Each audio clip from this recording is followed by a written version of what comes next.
个家哈，让你付出恨很不卖小姐的，是没有机会跟着我们师尊到处去行宫留愿，可是他会沾受着师尊的同等哈，然后成就七星菩萨。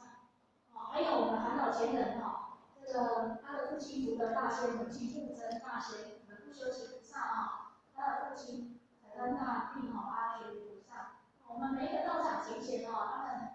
这个父母亲哈，三观哈，啊，超生啊哈。好，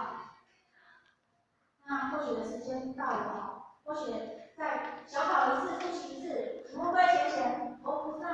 还在想什么重点？上九佛道下化众生。请问佛菩萨在哪里？我们人人都是佛菩萨，所以我们人生的重点不是像过度要去赚钱哦，而是我们每一个人除了赚钱之外，也不要忘了要把时间努力些来做我们人生的重点，就是渡人渡己。